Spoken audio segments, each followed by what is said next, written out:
America has constantly drawn strength and spirit from wave after wave of immigrants. They have proved to be the most restless, the most adventurous, the most innovative, the most industrious of people. One such immigrant to come to America was a German luthier by the name of Christian Frederick Martin. C.F. Martin left for America in 1833. 1833 and the time surrounding it were a tumultuous period in German history, particularly in economics and politics. Germany was undergoing a restoration period after the Napoleonic Wars left the country's government and economy in shambles. Reichs were beginning to form, along with a government, both national and regional, who was threatened by any sort of opposition. This government system was oppressive and largely affected citizens' freedom to practice independent business. However, with the Industrial Revolution and capitalism creeping across European nations, glimpses of life outside their homeland seemed much better than the life of economic hardship and unrest they were living. Many Germans immigrated to America around this period, possibly influenced by literature touting the endless intellectual freedoms granted to people in America, painting the picture of a country that was appealing to German citizens of the time. In the early 1820s, prior to Martin's decision to come to America, the artisan guild system was prominent in his hometown of Markneukirchen, Germany. Martin came from a line of cabinet makers, and he was expected to do the same. Martin, instead of making furniture, aspired to build guitars. The guitar itself, its history can be traced back to Mesopotamia. In the late 1700s and early 1800s, there were 4 cities in Europe where the guitar was extremely popular: London, Paris, Moscow, and Vienna. I imagine there were some very interesting discussions around the dinner table when C.F. Sr. told his father that he didn't want to join the family furniture business, but that he wanted to learn how to build guitars. His father gave him permission to apprentice with violin makers in the town. However, the violin makers were not so supportive of Martin's decision. The violin makers were a very prideful society. They sought to relieve themselves of all possible rivalry, and thus required all who wanted to practice their craft and business to complete a lengthy apprenticeship with approved workmen in the town. The problem was, they would not allow Martin to apprentice with them.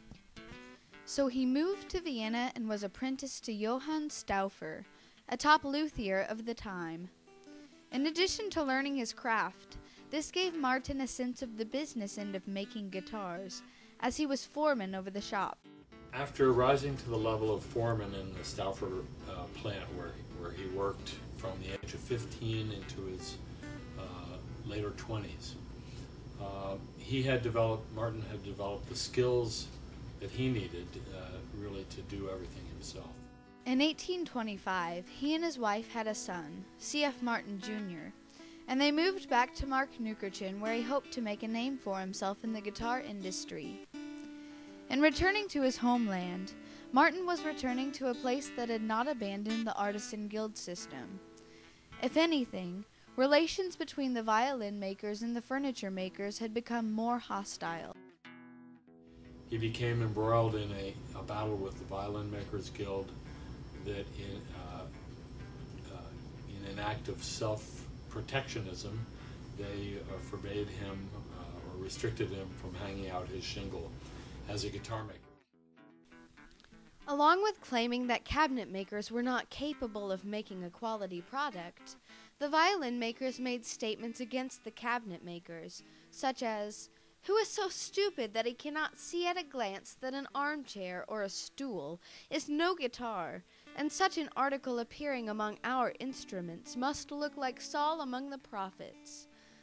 This was not taken well by the cabinet makers, and they sought retribution.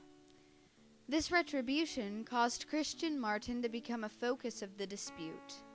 In the cabinet makers' rebuttal, they claimed that Martin's father, George Martin, had aided in the completion of the invention of the guitar 35 years prior. They acquired a testimony which stated that Martin was indeed a quality craftsman and were able to secure their right to make guitars. But winning the dispute came with a price. Tangling with these guilds made Martin realize that he was being limited by them. He decided that he would go to America to start his business. It was his time to take serious and permanent action. Like many German immigrants, Martin and his family left from the popular port city of Bremen. It was there that he and his family boarded the ship Columbia. Voyages across the Atlantic were dangerous and long affairs. Martin's voyage lasted around 99 days, and once he left, it would be hard to come back. When Martin finished his journey, he was setting foot into the great melting pot that was New York City. At this time, New York was a wild place. America was seeing the first of large groups of immigrants to come. Between the years of 1784 and 1834, the population of German immigrants grew from 34 to 10,000, most of whom were coming as a result of economic hardship. Martin was now able to enjoy freedom from the restraints of the European craft guilds. His first shop in America was located at 196 Hudson Street in New York City. In contrast to Martin's homeland, New York was a very cramped and busy place, and after 6 years of selling guitars and other instruments, he sold his inventory and decided to settle in Cherry Hill, then later Nazareth, Pennsylvania. He was able to settle near a German colony and live in a place that reminded him of his homeland.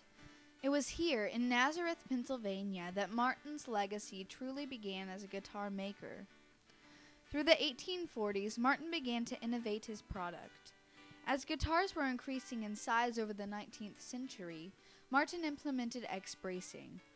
X-bracing was a support mechanism for the top of the guitar body.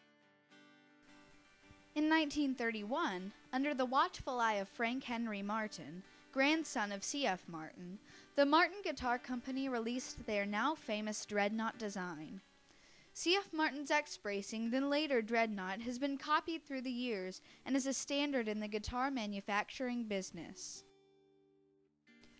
Author Philip Garris states that, in his combination of craftsmanship and innovation, and in C.F. Martin's ability to harness the new American transportation and communication systems to build and maintain his company, even as others overshadowed his in size, the Martin Guitar Company's guitars are still considered the world standard.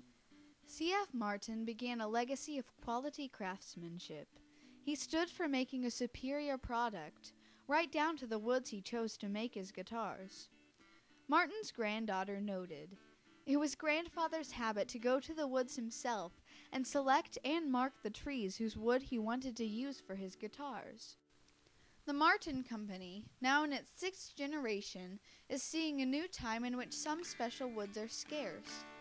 Chris Martin IV has led the company towards making a more environmentally friendly product, without sacrificing the quality that C.F. Martin Sr. began. This was the first sustainable model we did. It's American Cherry from Western Pennsylvania, from a family business that treats their forest in a sustainable, renewable manner. It could be said that the actions of C.F. Martin Sr. immigrating to America defined him as a guitar maker, perhaps the most legendary America has seen. Not only has C.F. Martin Sr. become an American icon in the music industry, over the past 175 years he has helped others to create American history. Mr. Speaker, while the music of Tom Petty, Sheryl Crow, and Jimmy Buffett represent dramatically different styles, these three famous musicians and countless others throughout the world share one unique characteristic. They all play a Martin guitar. The Martin guitar has been carried through American history, everything from the Civil War to the March on Washington. Without C.F. Martin's initial innovation of X-bracing, the sound that we associate with guitars wouldn't be the same. His historical improvement of the guitar has continued throughout the generations. The Martin guitar is a legacy in itself. However, in the hands of a musician, it could change our world.